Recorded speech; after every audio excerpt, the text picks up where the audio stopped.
Anjiva Cordia. Hello, everybody. Eimear Burke here. Welcome to another Fireside Chat. And this is Fireside Chat 193, brought to you by the Order of Bards, Ovates, and Druids. And as is customary, I start with a prayer for peace. Gamara Shiakon a Fudna Crinne. Gamara Shiakon in our Jaili agus in our Jirha. Ganairi Lin Lena Quid Garmaka. Gamich Buikas Jeev. Jeha Chivdaka is Spirit Chivdaka. May peace prevail on earth. May peace prevail in our homes and in our countries. May our missions be accomplished. We thank you, guardian spirits and guardian deities, for peace. As the fever of day calms towards twilight, may all that is strained in us come to ease. We pray for all who suffered violence today.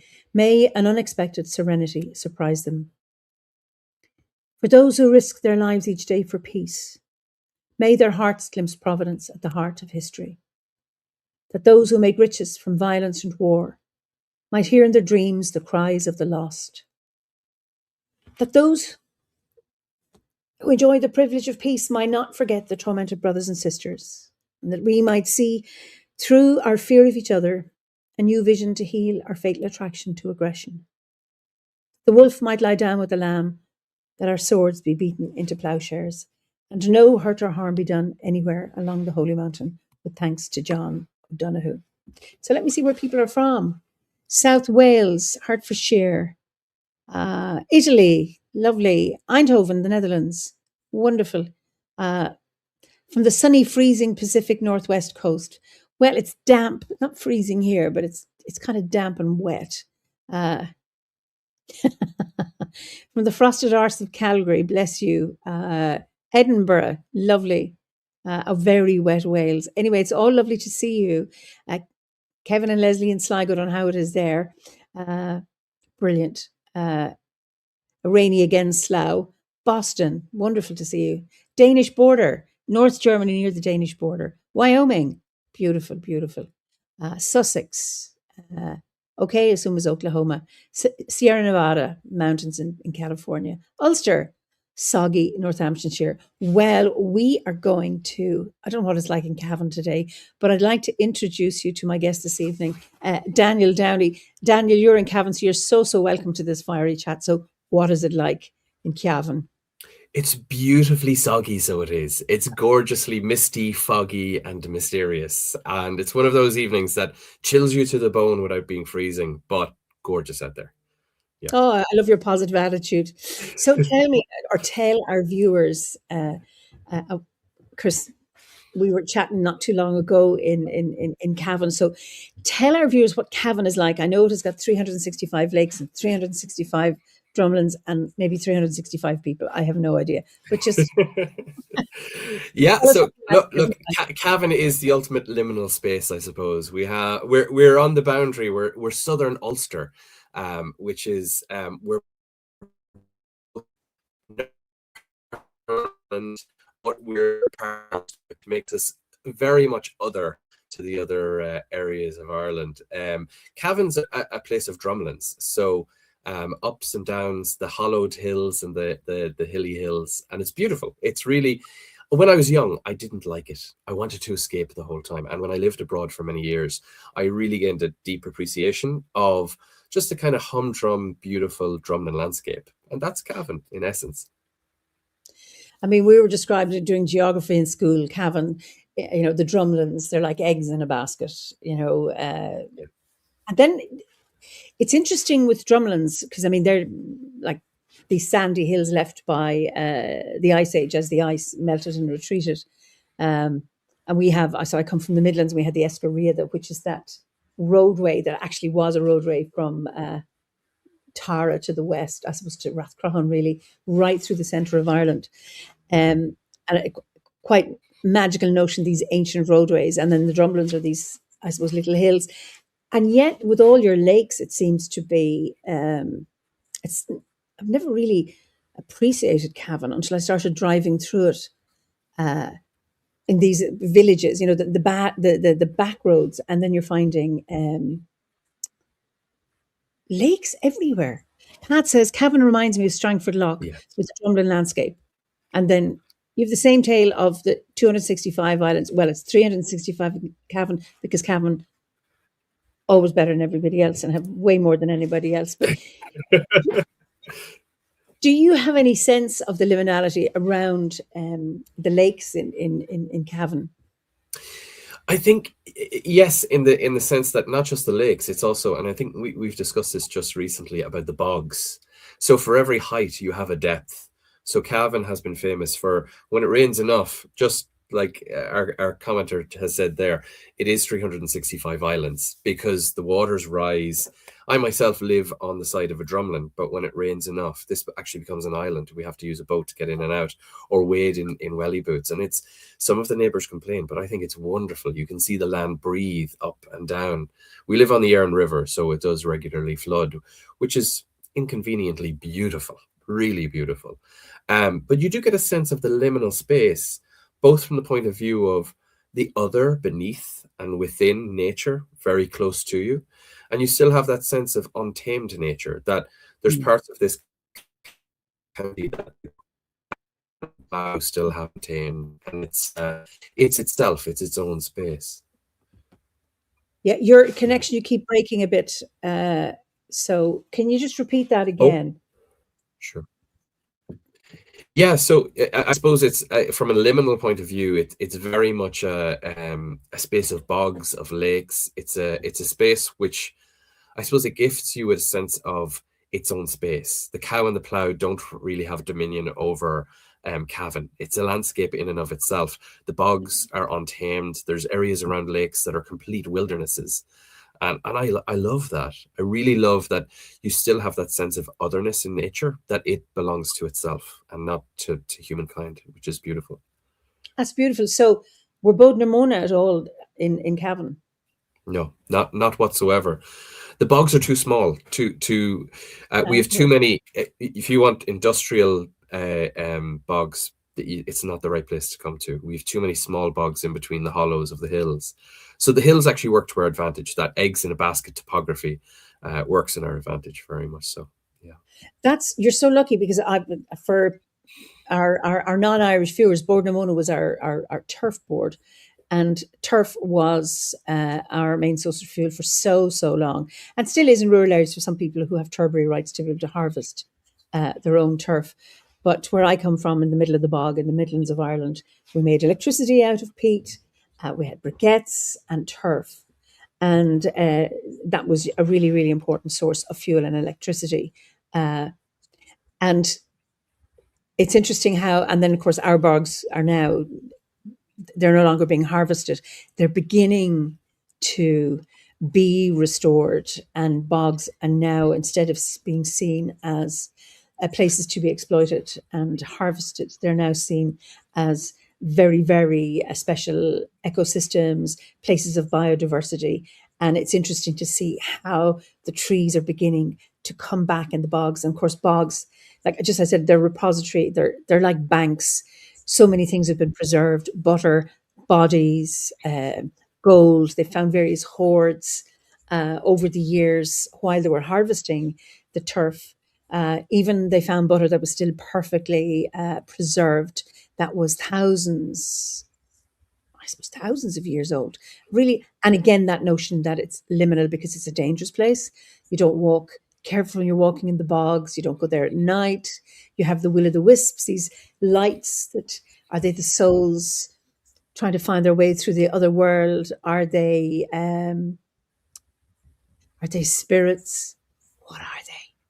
But anyway, so there's lots of magic attached to the bog. And I'm really intrigued that ye in Cavan managed to avoid that and could keep it in between the drumlins. It's really interesting how a topography that you might think, like, there's no cow and there's no plough. Oh, isn't that a terrible thing? Because often that's seen as something that's really unfortunate. And yet it actually saves your landscape. That's brilliant. But it is beautiful. It's as well, like you can't walk in any direction for an hour without coming across a small little bog or a small swamp. And these spaces are truly beautiful. They're like the jungles of the north temperate parts of our world. They really have such incredible biodiversity, but also a sense of peace and energy, that you're surrounded or wrapped in the mists and the fogs of those marshes, those fens and bogs. And I often found a solace in that. It's a place that's both lonely of people, but it keeps you company with nature very much so. Yeah. Brilliant. She's lovely. There's a question from Nimi. Do you think the bog butter was an offering or placed there for storage? And I think it's probably both. What do Yeah. you think? I would say possibly a little bit of both. I would say if it was put there for storage, butter was so valuable back in those days, it would probably be taken up. So a lot of the ones that we find today, I would say, because of the nature of how it was wrapped.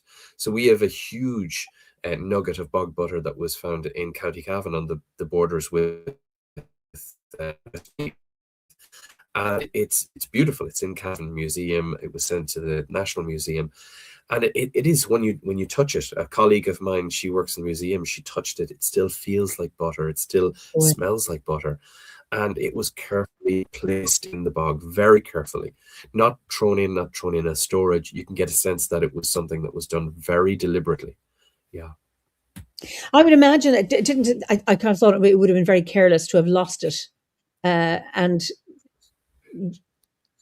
you would have only ever put it at the edge of a bog if it was for storage near some kind of habitation. And I don't know where they found these bog butters and all sorts of offerings, not beside inhabited areas. I mean, they found, chariots, all sorts of stuff they have found there, weapons, etc. Just like you see in parts of Wales or even in Britain, where swords and all sorts of implements and jewels were put into rivers as offerings, and certainly it happened in the bog as well.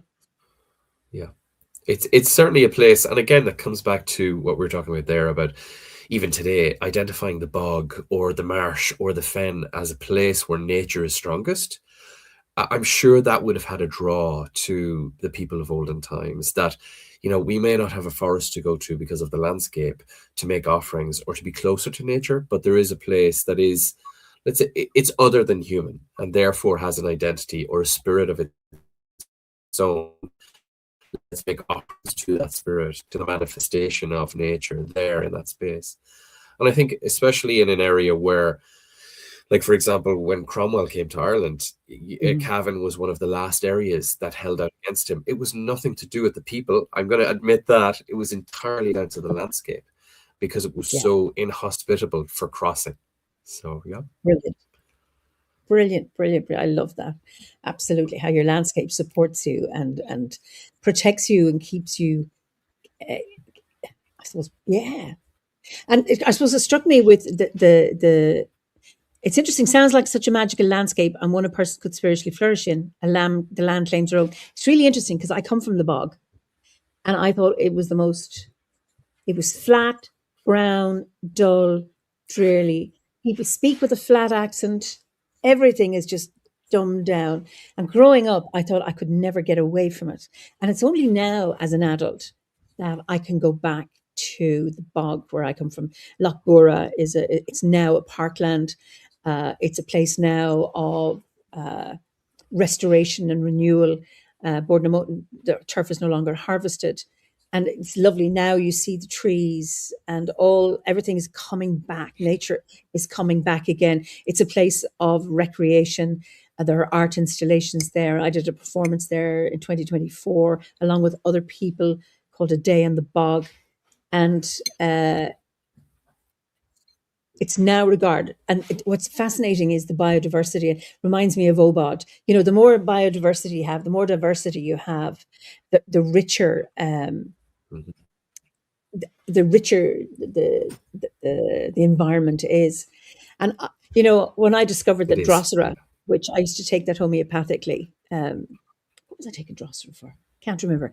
I think it was the babies when they had colic. I think maybe. Anyway, but that's that sundew. That's that carnivorous plant.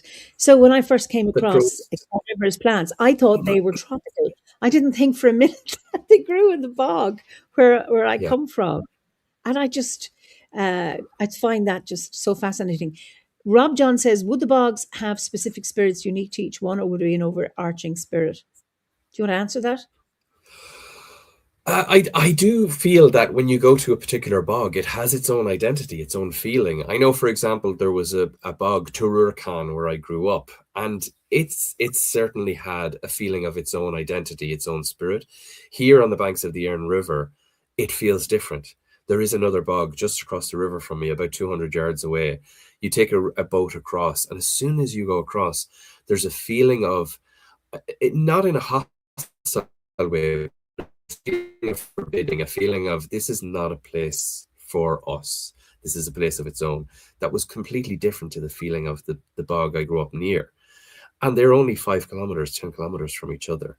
So I do think that the gentleman there, he's onto something there, that perhaps even if it is a singular spirit that manifests as bogs, it manifests in individual ways according to its location. Yeah. But again, you see, each place has its own spirit. So the genius loci, every place has its own sense, energy, and spirit. And Pat says, it's the mingling of the elements in the bog and the sense of having to be careful because this nature is not totally tame. That makes it grand. And I suppose it does, because funny, people talk about safety all the time now. We're craving for everything has to be safe. But everything totally safe, we get bored with it after a while. We do seek adventure. We do seek risk, because that pushes us to a place beyond ourselves, whatever that is. And bogs have that because it's that mystery, I think. Well, absolutely. I think that was one of the great attractors, Eimear, to me, to bogs and marshes, even as a young child, was that it brings you to a sense of excitement, a sense that any step could be death. And it actually brings you closer to your death, which you like. So every bog, and the listener there was spot on when she said about, it's just not tamed. And I love that there's places still in existence, even where we've been agriculturalizing this land for thousands of years, that are still wild and not tamed. It's beautiful. There's a question from Ricky. You're getting very serious. Do you ever take bogwood for carving, and would that carry that individual sense? Oh, I'm not sure. What do you think, Eimear? Well, I have bogwood. I haven't. I have, my harp has a bit of bogwood on it. Bogwood is really, really hard to work with. It's a really, really hard wood. I've been given pieces, but I don't have the dexterity to, if you get a bit of rowan or a bit of hazel and you have your knife, it's easy to take the bark off and blah, blah, blah. This stuff is really hard, but very, very powerful. And there are people who go to the bogs and find the wood. And then it's interesting how good sculptures can find a shape and stuff comes out of it. It's beautiful. And then, of course, you have different bogs. I have I don't know where it is though. It's bog pine. And I went, when I got it, I went absolutely mad. I was so excited. I was like a child. There's bog oak, bog yew, and pine. And I suppose, I don't know what other bogwoods there are. Pat says, I have a bog oak wand. You'd need a diamond drill to scratch it. Yeah, incredibly robust. And it's, how long has it been in that place? It comes out just black and yuck, and then you clean it off and then you polish it and you start carving it. It's Sean says, perhaps it's like light through stained glass, an underlying essence differentiated and framed by the context. I assume you're talking about, Sean, about the spirit of place rather than bogwood, but it's just fascinating. It is. Just to come back to the bogwood, Eimear, there's a fantastic wood carver here in Cavan, Robbie Burns, and he's talked about this in the sense that with normal wood, you can bend the wood to what you want to vision it to be, but with the bogwood, it's the total opposite. It has to form itself through you, and he always has this sense that the bog oak itself is something that is stubborn almost. It's grown into its own grain, that it will resist anything except what it wants to become. And that's beautiful, that idea. I think, when you think of, I'm just thinking of the destruction of forests, by loggers and all sorts of other vested interests in exploiting the land. And then you have these bogwoods. No, we're not growing, but by God, we'll still, or goddess, we will still prevail, and we will not bend to your will. And I just think, that is just so lovely. The revenge of the bog woods is that you can't do it. I will express myself as I will, and I will let you help me do that, but you're not going to control me. Oh, Ricky says, I've got a wee Exactly. bog oak owl and very much believe the owl revealed itself rather than the carver persuaded the wood to be an owl. Absolutely. And I suppose, in a sense, isn't that the true essence of what a sculptor is? Yeah. Michelangelo talked about this, that, have a big block of marble and you say, what are you going to carve? I don't know. I have to see what is revealed. And I'm not a sculptor, so I've never experienced that. And I just think, wow, how, and this is, with imas or awan flowing through you, you have no vested interest in an outcome.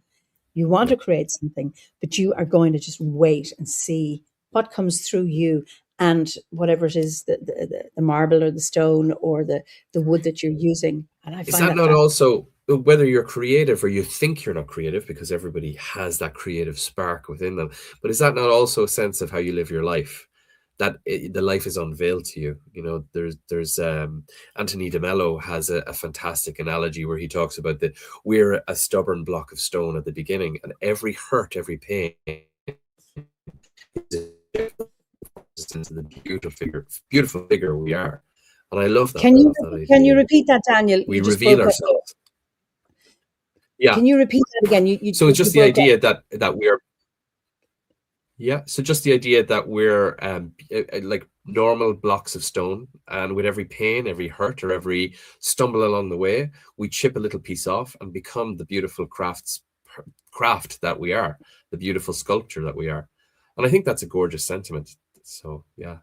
Well, I've just been thinking about this. I was in an interview the other day, and I was talking about this notion of people ask me about my story, and was this my? People say, was that your dream to be? And I go, no, I've never had the only long term. I had two long term goals when I was 4. One was to go to Africa and save the world. I did go to Africa, failed miserably saving the world, and the other was to be a doctor. And thank God I was too lazy at school to actually get points. Otherwise, and then I realized as later on, as a young adult, no, medicine wasn't for me. But I didn't know I was going to be a druid. I didn't think I was going to be a storyteller. I never thought I was going to be the head of an order. That just didn't even, that was never my plan. So I only went, so a bit like, and we're encouraged in the modern world, what are your short-term goals, your mid-term goals, your long-term goals? You need to see where you're going to go, etc. And I know people who would know from the time they were school, they could see that straight road ahead until they were retired. Mm-hmm. And I've never been able to, mine has been the twistiest, bendiest, spirally road of my life, which makes it very, very interesting. But I hadn't come across that Anthony Mello's piece about like we are a piece of rock and let's see what is revealed to us and how we can become. And I find that just so fascinating and exciting because there's no disappointment then once you leave yourself open to the experience that come your way, the chance meetings, the opportunity, being still, and moving at the right time. The more you leave yourself, and the more you let yourself be open to those experiences, the more the world will give you the positive experiences it needs to give a part of itself, that is you, to enhance itself and to make sure that you're looked after. I firmly believe that it's a beautiful sense of creation, and you're not living a life, you're creating a life. You're not surviving a life, you're actually creating something beautiful. And sometimes it may not be entirely pleasant, and sometimes it may be completely gorgeous, but at the end of the day, it's always going to be beautiful, whether it's dark or bright or happy or unhappy. Yeah, and I mean, pain, sorrow, all of that is part of our living. It's not about the ultimate pursuit of happiness, which I think gets us down the wrong road. It's also around not trying to control things and going. I mean, it's about having agency. Yeah. But when you really have agency, then you're able to surrender. When you don't have agency, then you're resisting and trying to control. And that's a hard place to be. Now, speaking that, I don't have anything, I don't have any bomb in my house or anything at the moment. I'm living in a place that's at the moment peaceful, long may it last. But I suppose anyone watching this is around being so grateful to have the life we have. Rob John says, my wife passing away last year made me realise the futility of having future goals. I'm looking forward to treading the ovate journey, but I cannot hope for things in the future. I get that. My husband, Rob John, died 11 years ago almost now. And what we learned when he got his diagnosis was live as fully as you can for as long as you can. And, it's like, I'm going to live today or the next few days. Hopefully I have a few more days and do that for as long as we can. And I have found that really, really helpful. And I remember my son was born and I was with my midwife and I was just saying about, the anxiety as a first-time parent, about cotettes, although our son was in the bed with me, with us, but that worrying, is the child breathing and all of that. And she said, all you can do, Eimear, is love him for as long as you have him. And once she said that to me, all anxiety left me. I thought, okay, I'm going to love him for as long as I have him because I can't control it. I can do the best I can to take care of him. But, and I found that really, really freeing. So I'm hoping you're managing your grief. And, grief, Rob John, is the price you pay for the love you had. And I hope you can say it was worth it because I've been able to say that. And that's another thing that really supported me, that to go on, to be able to continue to live. Yeah. And Amy says, so sorry, Rob John, that's lovely. The future is an unseen path that opens as we walk. And I suppose it's about opening yourself to whatever opportunities. And the ovate journey certainly offers that, going deeper and darker into the forest. Who knows what comes up and what healing is there by continuing on the path. Howlin' Willie says, going well so far in 26, that's good. Keeping busy and living with purpose in this mad, magic-filled world. Okay, then he's asking somebody else a question. How are somebody and Leslie faring? Okay. Yeah. Anyway, so... grief, look, grief can be also beautiful in a way. I know that I lost my brother in September, just gone by. He decided to end his own journey early. And it was, it has been challenging. But again, come back to grief. Every tear you shed is a representation of the love that you had for them. So, Rob John, if you're still feeling the grief, then it just means it's real, and that's a beautiful thing. I'm sure, Eimear, you miss your husband every day, and that means the love you had. It wasn't that it was real; it still is. That's beautiful. It will echo with you forever. I love that. Yeah, absolutely. Yeah. So tell us about your background then. Why are we here? Okay. So in a nutshell, so I was born in Cavan. I'm the product of violence, actually, unusually so. My father was involved in Northern Ireland in the Troubles, and he decided he wanted to renege on that. He wanted a life of peace, and he had a kind of an eye-opening experience when he gave birth to his first child, which is myself. And he put all that aside and left it behind, the war in the north and violence. And he raised us in peace, raised us not to look at things from any particular side. And we lived very beautifully in a very lovely house near a bog, as I mentioned earlier, in Cavan, the rolling hills. But very much so, we were given a sense to appreciate peace and appreciate sanctuary, and growing up in that, I learned to appreciate nature. So as a very young child, walking through the hills and the drumlins, the forests, the bogs, the marshes, a sense of fulfillment, a sense of coming home every time, and it was gorgeous. So, and that kind of fast forwarded. I had very difficult teenage years. Unfortunately, my mother was an alcoholic. My father became a workaholic as a result, and I thankfully failed to take my own life at the age of 18. So that was something that was a pivotal moment in my life. One of the hardest days of my life, probably the hardest day of my life, but I would never change it. Not for, when we talk about the chips of stone that are taken off that block, that's one of those that shaped me into a better person for having lived that and experienced that. And it's something that has enhanced my ability to appreciate life. And I went away from that over the years. And believe it or not, I wasn't sure what I was going to be studying in college after that. And for a person who was lacking meaning and lacking drive and lacking a purpose, it's ironic that I ended up studying philosophy for 4 years. The meaning of life. So I ended up swimming through philosophy and studying Hinduism and Buddhism and Taoism, and it was beautiful. And then eventually in my late 20s, I moved abroad. Like yourself, I had this passion for living somewhere else and changing the world in some way. So I did. I moved to Nepal. I lived there for just over a year. I worked in an orphanage, and then I moved to Australia for a year. Love brought me there, which didn't work, which was good too. That's okay. And then I ended up in Myanmar for almost 2 years, Where working and was that? living there for a Again, I humanitarian missed. project. Myanmar, Where so was in Burma, Myanmar? Okay, Burma. okay. Yeah, yeah. So that was very interesting. So almost 2 years there. But by the time I hit my 30s, I decided, you know what, I miss home. I miss the Drumlin landscape. I miss the rolling hills. So, but I still wanted to do something to help. So I came back, I started volunteering, and I became a community development worker. Uh, and then after 7 years of being a community development worker, I wanted to do something more for the people I lived around, and I became a politician. So for some years, I had 3 years as an actual elected politician, and it was 3 years where, now fair play for people who are brave enough to do this, people who want to stand up for what they believe in and believe that politics is a pathway to do that.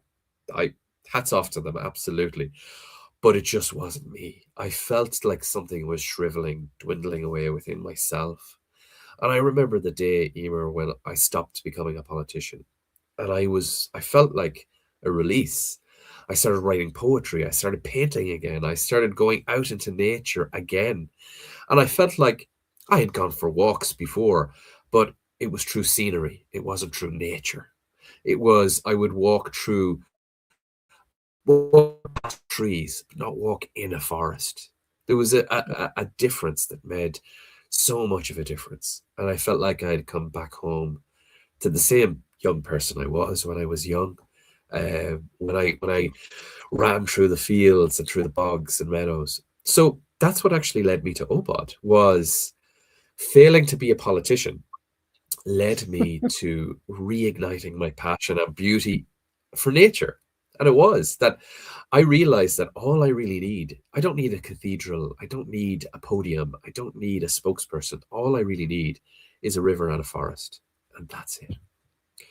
So what led me to OBOD was I wanted to walk the path. I did a little bit of research, and specifically OBOD, as opposed to just generally Druidry, was I found something that was refreshingly open. It was something that wasn't prescriptive. It wasn't like violently, we are Druids. It was very much something that was an open, gentle path inviting you to walk. And that invitation, that gentle invitation, was all that I needed. And it was the right time, the right place. And I began to walk the Bardic path. Yeah. Wow. I mean, the word invitation, and I think that's so OBOD, is that, as you travel through the course and various grades, we invite you to, and if this feels right, then you might like to try this. And if it doesn't feel right, then maybe just leave it for another time. And then maybe if you like, if it feels good again, to revisit this. So everything is by invitation. You enter and you join the order. You come of your own free will, and you can leave of your own free will with our blessing. Um, and I'm just talking about John. Rob John says a big thank you to Lena at the OBOD office. She's been very supportive.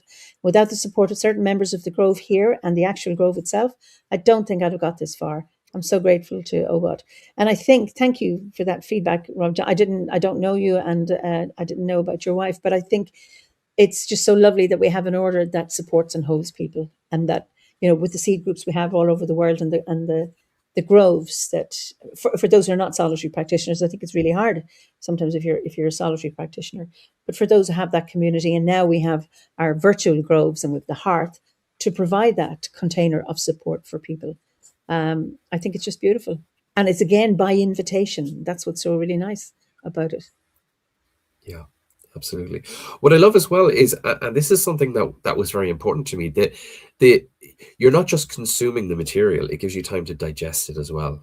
And I think that's something like, so for example, when I finished the Bardic grade, it was back in May last year, and I was at first eager to, well, continue on, keep going, keep going. I said, no, actually, let's hold on, continue your ceremonies, continue your practice. There's a small stone beside the river, 200 yards from here. That's where I go. I do my practice, and I continued that. And it's where you habitually create yourself as a person that's making it a part of yourself. You're digesting it, assimilating it as part of who you are. And it has become a beautiful part of my life, and it has sustained and supported me through difficult times, particularly when I lost my brother. So yeah, it is an invitation, and I'm happy to say I'm accepting the invitation to the Ovate grade now in this season Are as you? well. So beautiful. Brilliant. Yeah. So, how would you say? Maybe maybe I don't know if you've already answered it, but how has what impact has joining the order had on your life or your druidic practice? What impact has it on your life? I think it's what it's particularly done is it's given me a structure or a voice to something that was so important to me that I always knew was there. Every time you Mm. walk by a river, every time I walked in a forest, I knew the feeling. I held the feeling. It gave me such solace and support, and it was something so beautiful. But I lacked the voice or the articulation or the vocabulary to say the beauty that was real in the magic of nature, of the landscape. And Obod helped me do that. The practice helped me do that. The mystery was still there, but the mystery found form through the words, the Guernsey. It was beautiful, absolutely beautiful. I think that's one of the main things that it has done is it's given form to the mystery without destroying the mystery, because sometimes I think we can try and articulate mystery, and that sometimes destroys its otherness. Yeah. Yeah, and mystery by its very essence should not be known. It can't. Yeah, It must not be articulated, absolutely. but it needs to be sensed. And there's that kind of it's paradoxical about I I get it, but I can't articulate it. It's like a mist. I can't grab it. It's not tangible, but it's there. And I think that is just so beautiful the way you put that. For me, it was like I described it. It gave me a scaffold or a framework from which to build my practice, and because there's no dogma, I was free to create the druid within me in my Yeah, own way through the support of the teachings, the course, and all of that, and the membership and being part of it. And that's so yeah, beautiful.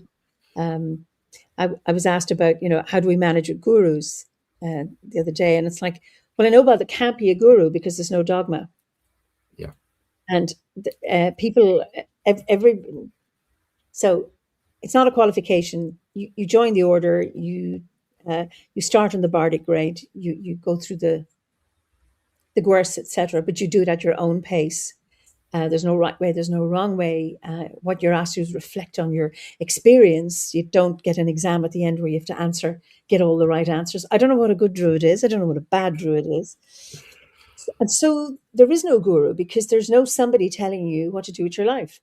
And the freedom that has uh, to be who you are and my be the my, druid that my you mentor. Oh, absolutely. But my mentor was beautifully supportive in that. I would sign off my emails to her saying, "Your apprentice, Daniel," and she would correct me and say, "No, no, no. Like there's no apprentices here. There's no." And I felt such a beautiful sense of equity and camaraderie with her, though she was further along the path. And one of the things I would say, particularly people who are approaching OBOD for the first time, is, and this is what my mentor gave me, very much so, don't feel like you have to get it right every time. Don't feel like you have to get it right at all. Feel yourself through it. Like when it comes to a ceremony, feel yourself through the ceremony. We all stumble, we all fall, we all meander through these things, but I got a real sense that it is, as you said, it's not a building, it's a scaffold to help you build what your Druidry is. And I love that. That's very beautiful. But it also means And we can enrich OBOD as well as a result of that. Yeah. people add to it all the time. And again, it's not about getting it right. I make mistakes. I make mistakes during ceremonies, during ritual. And I laugh. I do, of course. I think I made her at your wedding, did I? I don't know. But it's like things happen. I slur my words or whatever it is, and I don't get caught up in that because it's not about doing it. It's not doing it the right way because, okay, we often have spontaneous ritual or we have one with a script. And it's the intention that you bring into a ritual that's important because it's the energy that will carry, not being perfectly articulate in your expression of the words. It's the feeling behind the words and all of that goes around the circle and is held by the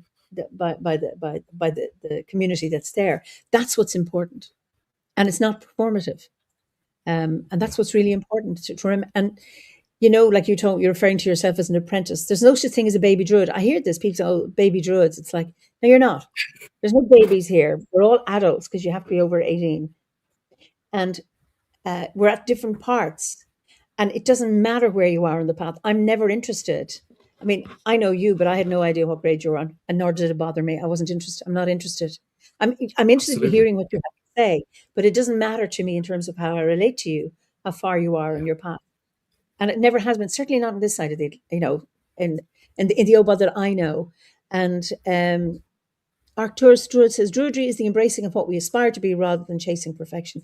And you know what? You're on a hiding to nothing. If you're looking for perfection, forget it. And the thing about perfectionists are never good enough. And I used to have clients, because I'm now retired, I would have a perfectionistic client who was continuously striving. And I said, the problem is with you, you're a perfectionist. I'm not a perfectionist. I always get it wrong. And I was like, yes, that's exactly what a perfectionist is, Ricky says, stop confusing me with an adult just because of my age. Sorry, Ricky. I'm trying my best. But anyway, so it's about we are all on our own path and we're where we need to be right now. And there's no rush. And of course, within the order, there's no hierarchy, even though there's 3 people at the top, but it's a fairly flat hierarchy. And that's what's really, really important, even though we've 3 grades. And that's not hierarchical in the sense of that. It's a path you take. You start as a bard because that's the foundational core, the foundational work with the wheel of the year, the elements connecting with the land. And then the Ovid has a different emphasis. And then the Druid grade has a different emphasis. But I'm always intrigued, like our former Pendragon Dave, he's the bard. When he finished and gone through the Druid grade, he goes, you know what? I'm a bard. That's how I identify. And people, I know so many members have, finish all 3 grades and then they go back to the beginning again. And then their second journey through the bardic grade is very different to the first. And I know people have done it a few times. And that's what's so fascinating, is that each time, what's that line from T.S. Eliot? To come back to this place and know it for the first time. It's from his 4 quartets, or one of his 4. And it's just lovely that revisiting something and you say, oh, this is new land again. I know I've been here before, but it's like a fresh look again. And Pat says, my first job as a trainer is to knock perfectionism out of people, or they are too busy panicking about mistakes to make progress. Absolutely. Get out of your own way and just be. How we met, well, we've met at different meetings, but you're a storyteller. So, yes. And I'm conscious, just a little frustration is that your internet connection isn't so good. And I'd love for people to hear a story from you. Sure. Okay. Do you want me to just plow into it, or? Yeah. Viewers, are you ready for a story? He's a good storyteller, by the way. Okay, so gather round by the fire, everybody, for a story from the drumlin landscape of County Cavan. A long, long time ago, Cavan wasn't built on a hill. No. It was built in a beautiful green valley. Oh, a valley that was of such gorgeous mirth, such width and beauty that it had no match in anywhere in the land. In this valley, the green river passed through it like a snake from the Amazon, so gorgeous, shining and shimmering in the sun. Cavan folk were the happiest folk in the entire country, so filled with contentment and so gorgeous and beautiful, as we all know Cavan people to be. But there then came a summer like no other in Ireland, a summer without sun, a summer where the darkness shone brighter than ever. The summer crumpled and decayed all that there was. It was a challenging summer, but for everything, there is an evenness, there is a balance. The following summer was a summer of sunshine, where the sun blossomed and there was no rain. And the people thought, oh, we are so happy, we're so fantastic. This is the blessing we waited in return for the hardness of the year before. Into this summer, the first month, the people rejoiced. They basked in the sun. They got suntans and sunburns. People like myself, who are very well endowed with a baldy head, well, we were scorched to bits. But the second month, well, the cattle went hungry, before the grass started to become brittle and cracked like autumn leaves under their hooves. The sheep themselves, well, they were thirsty, for the green river was now a green stream. The people themselves began to look worried, began to thirst. And then the third month came. The green river that was a green trickle was nothing at all. Muck and mud. The flies came in huge harvests of buzzing. Well, it was a harsh time, a horrid time, and the people begged for rain. Now, at the end of the village, on one end, there was a hill with a little copse of trees. And in these trees, not one fairy, not two fairies, but 3 fairies lived. And they danced and they sang, and the people were frustrated hearing all the happiness from these fairies. But at the other end, there lived a washerwoman. This washerwoman, she did all the washing for all the people of the village. And where did she do the washing but down in the river? And as the mud rose and as the water fell, all she had was muck to drain out, to try and dredge and do all of the washing of all the village. And it was hard work for anyone. So the first time she did this, she cursed the fairies, and they're smiling and laughing. And now, as those of us who know, to curse one fairy is bad. To curse 2 fairies is horrid. But to curse 3 fairies, that's a calamity. Well, the first night, the fairies, as the washerwoman fell asleep, they came a-clattering on the roof. They came a-smashing on the windows, and they came a-knocking on the door. The fairy woman, she opened the door, but like a fart in the wind, they were up and gone. The second night, the fairies came again, and the washerwoman was exhausted. Well, this time, though, she had a bucket of dirty water ready by the door. The fairies came a-clattering, the fairies came a-smattering, and as they rattled on the door, she opened the door, she threw out the bucket of dirty water. But fairies, they are fast folk, and away they went. So the third night, the washerwoman was ready. The third night, there she was, with the dirty water by the door. And she lay her head down, as if to sleep, and and as she did, she heard the fairies clatter on the roof. She heard them scatter on the windows, and she did not wait. She didn't wait for the knock on the door. She opened the door straight away, and she threw out that bucket of water. Dirty, sweat-filled, silt-filled buckets of water all over. Not the fairies at all. For Anfar Dorcha, the dark druid, who had been travelling from Cavan to another part of the land, was passing with his cart and horses, and there he stood drenched in the folks' sweat and the silt of the river and the dirt of the water. And he looked down on the washerwoman and he said, "Washerwoman, what have you done?" And she cowered, for she knew the power of An Fear Durcha. And she looked up and said, please, no, don't. And she begged, please, don't hurt us. And he stood up on his cart. And as a druid, he knew the ways of the world. He knew the ways to summon the weather, knew the ways to summon things. And he said, well, as you've wetted me, I will wet you, a curse on you and all of the Cavan people. And he raised his staff to the heavens. And suddenly, like bullets, the rain started to fall. An Fear Durcha, drenched still, tore off into the night. Well, the washerwoman, she didn't know what to do. But all the people came out when they heard the tip-tap on their roofs. For 3 months, they hadn't seen any rain.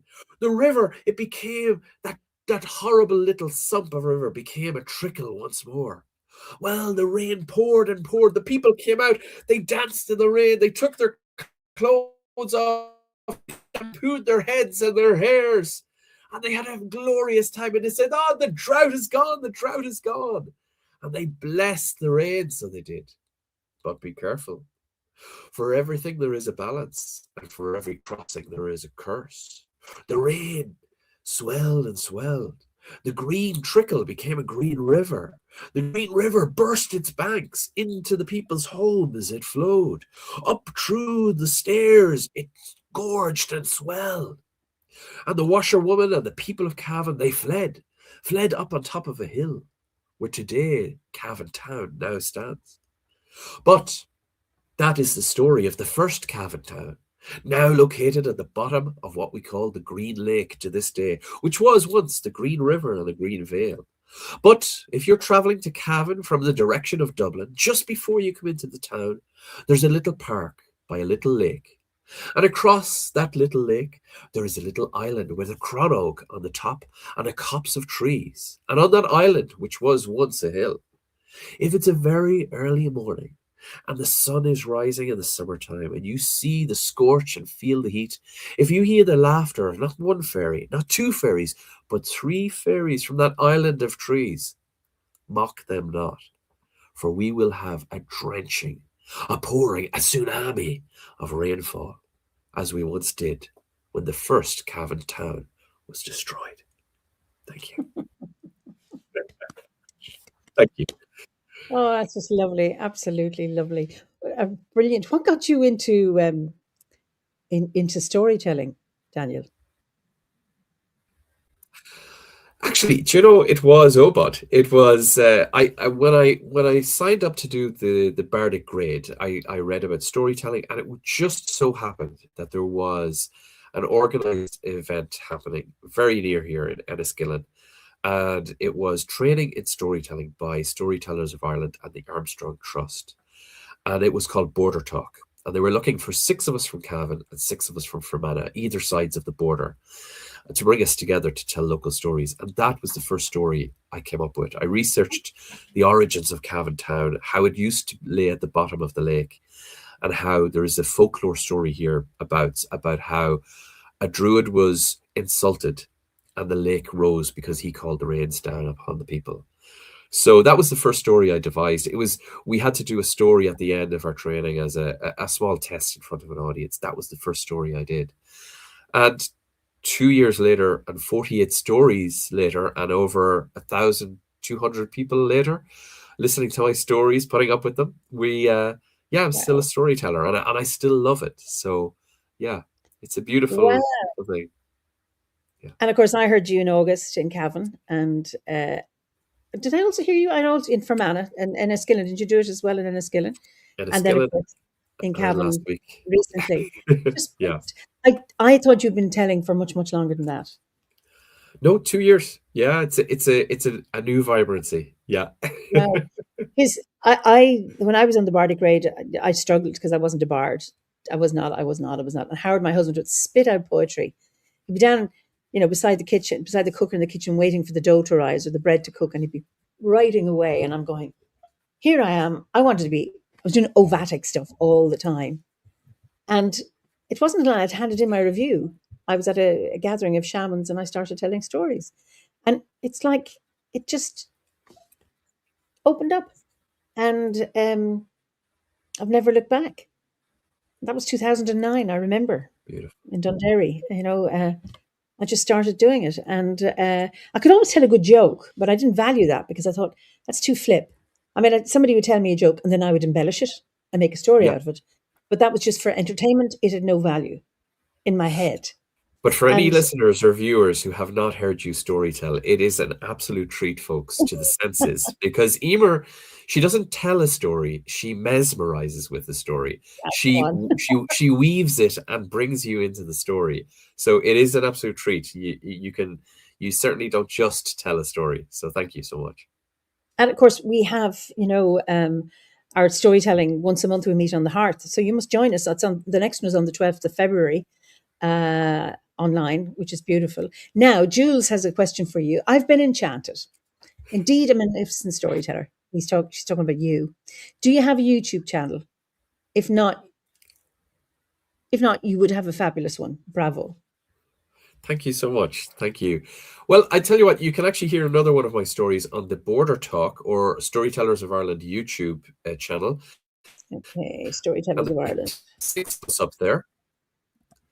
And their YouTube channel has the story I tell is the story of the Black Pig's Dyke, or the Black Pig's Ditch, depending on your definitions. So it's an ancient Irish legend about a vast worm that creates a ditch across Ireland. So it's there, and there's a few of us, quite a few of us. It's lovely to. The Black Pig. Pig's Dyke, and it's. It should be on Storytellers of Ireland YouTube channel. So there's quite a few stories up there by a few different storytellers. But it's certainly something worth getting involved in. My YouTube, they're rejecting YouTube reject your comment. Usually this means they think it's spam. They're trying to try changing it a bit. Okay. Listen to tell a story on the Storytellers of Ireland YouTube. That's really. Yeah, it's just there. So it's 9 minutes. It's a 9-minute story. So if you just Google Storytellers of Ireland, Daniel and Pig, you will find it. Okay.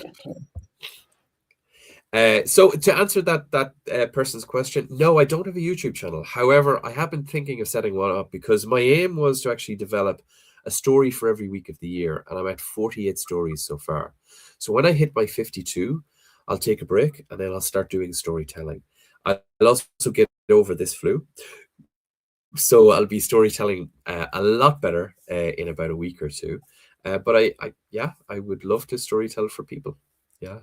Beautiful. And why not? I have a YouTube channel, and I've some recorded stories. There, some, not many, but it's just a wonderful thing to do it. And so when we were at the thing in Cavan recently, where there were 5 tellers, including you, graduates of the course, of that cross-border course, it was just wonderful. No 2 tellers tell the same in the same way. It's like it's a bit like no 2 druids are the same, but just fascinating that different storytelling styles. You came from the same course. Yeah. But you had the same teachers, but you tell stories in a completely different way. And it's really interesting. Often when we're learning something, sometimes there's a temptation to try and be like our teacher. Yeah. And for some reason, none of you tried to be like your teacher. You became your own tellers with your own stuff and different kinds of stories. And that's what's so lovely, because the world of storytelling and the world of stories is like, it's a massive, gigantic, big cauldron that there's stories for every kind of teller. I mean, I hear stories and I with a teller, and I think amazing story, really loved it, but I could never tell that story. That could never be my story. Yeah. And others go, I want to tell that story. That really calls to me. And it's just that, what is it? Somebody told me, you don't marry everyone you date. You don't tell every story you hear. Yeah. The stories you like. And like food, you say, I'd love to cook this. And others say, no, I never want to cook it, but I want to eat more and more of it, but I don't want to ever have to cook it. And others was, I'd love to learn this recipe. And it's the same with storytelling. And there's a huge Thank you, Rob John. You just subscribed to me. That's very kind of you. Um, and it's just that fascination with just playing with stories and making them your own. And like I do, I take it from perspective of a female character or put my own spin, just like you do. You know, you Yeah. told that in But a you mentioned Danielle as well, way.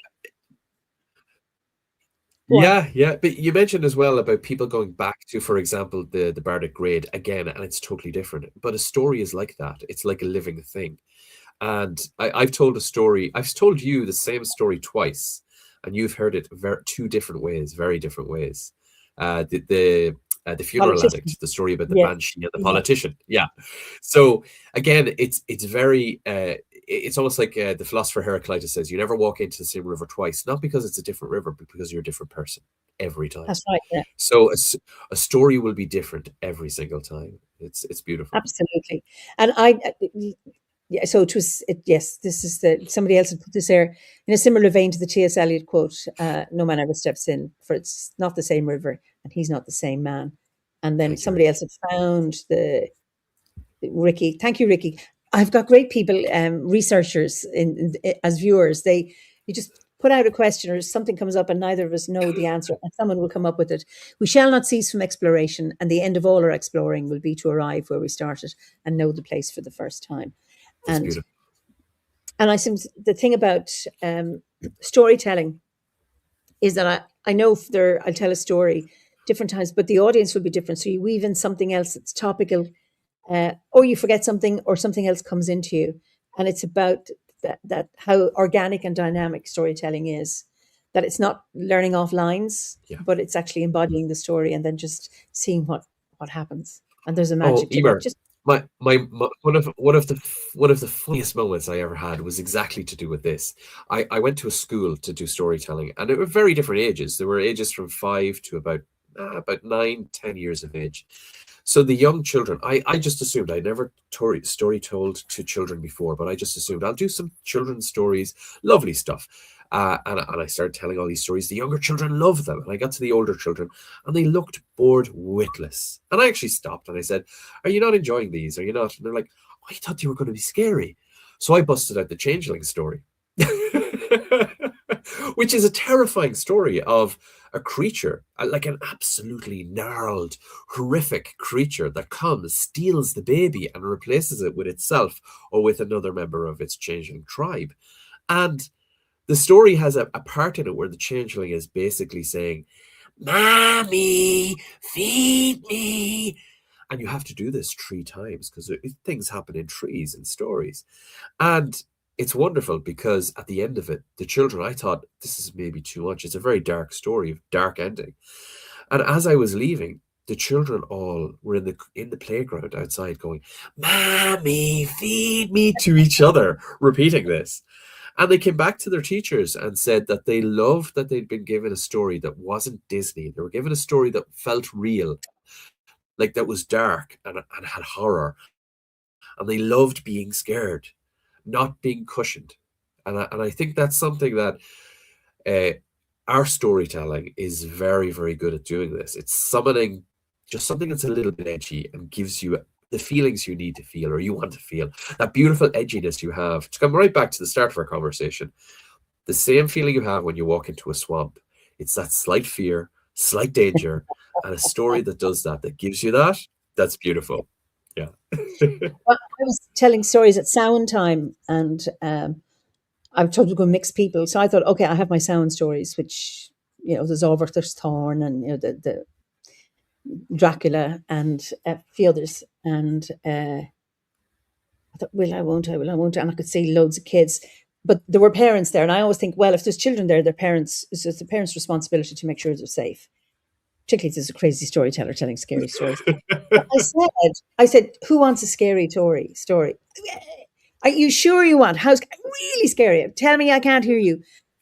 And then I knew I could do it. And I told those that I normally tell for adults. The kids loved them. And an adult came up to me afterwards. She says, that was great, but you had me terrified. But Yeah. that's the thing. And I think it's about not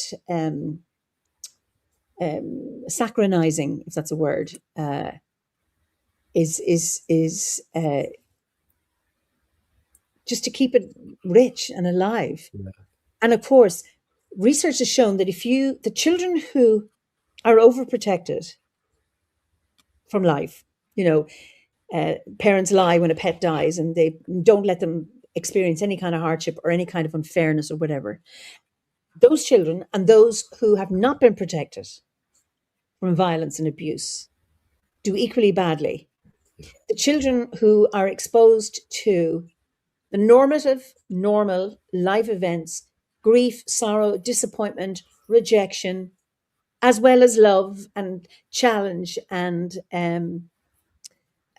respect and all of that, they do much better. They are better prepared than those either who have had no protection and those who've been overprotected. So we do need that. Pat says the best episodes of Doctor Who when we were kids were always the ones you watched from behind the sofa. Coming from the Offaly, the bog, there was television. There was no BBC. We just had television. You turned it on at 5 o'clock and it went off at 11. That was it. There was an hour of children's programs. That's all we ever saw. So I don't think I've ever watched a full episode of Doctor Who, but I'm always interested and I hear people who were exposed to real television. Yes. So we're coming to the end of our time. Now, you have a poem, do you? Yes. So I'm going to have to recite this, as it's been a while since I've actually told it, but I have it here. So this is a poem. I was in Greenland in 2019. Yes, 2019. I had a wonderful experience there. It was just when I finished being a politician. So full of creativity, full of wonderment. I spent my time at the side of a lake. I camped. I carried everything on my back and camped. And I wrote this when I was at the side of a lake for Greenland. But this is a polar bear, and this poem is called The Arctic Queen. So are you ready? Yes. Arctic Queen stumbles in her bone-draped skin. Head-sized pads panic through ice melted thin. Brilliant bright fur, sick falls from skin as snow, as human heated air dissolves her island flow. Beautiful polar princess, teeth once sharpened white, destined be bones on rocky coasts bleached bright. Mighty beast, racked weakened before hunger, her pups long starved, now always in her mind forever younger. Mighty snout sniffs plastic, smells the treats, the sweets, but nothing good she eats anyway to grow her fading meat. Fumbling onwards, this brilliant bag of bones, belly ached pains, ripping forth roars and dying groans. Final falls this elegant lady, ending her epic feral life, a creaking starvation cutting her tragic plight. Soon now, just a bone-covering piece of skin and hair. Here lies our Arctic empress, the beautiful, majestic polar bear. Wow. Oh, now I missed the bit because the sound was a bit distorted. You came across a dead polar bear? Yes. No, so I talked to some hunters about their polar bears, and one of them had this amazing conversation that he used to see polar bears all the time when he was young, and now all he comes across are the carcasses. And they keep coming into the villages, sifting through the plastic, looking for food.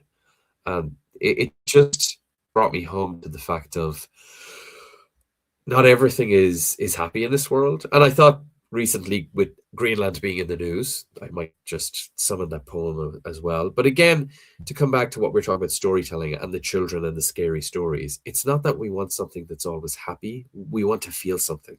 And sometimes poetry that evokes a feeling is beautiful because it's authentic. It makes you feel, it brings you forward to feel something. So yeah, so I wrote that poem as a homage to the polar bear, not just as the polar bear herself, but as a symbol of the beautiful Arctic and what we're doing, so. Well, it's certainly a very apt poem now, like Greenland being the polar bear. We hope isn't the polar bear, but yeah. Daniel, it's been such a joy chatting to you this evening, and I'll just let you say goodbye to everybody. Absolutely. Thank you so much, everybody. And may you have light blessings and dark sacredness going forward. And I hope all is well in your lives. And thank you so much for joining us. It's lovely to be here. Okay, I'll send you to the green room. Don't go anywhere, and we can look at the Sure. comments afterwards. I'll just close off here. So, thank you all for joining us this evening. I hope you enjoyed this fireside chat with Daniel, and it's lovely, and your comments as well as always. And I won't be here next. What day is today? I'll be here in 2 weeks' time.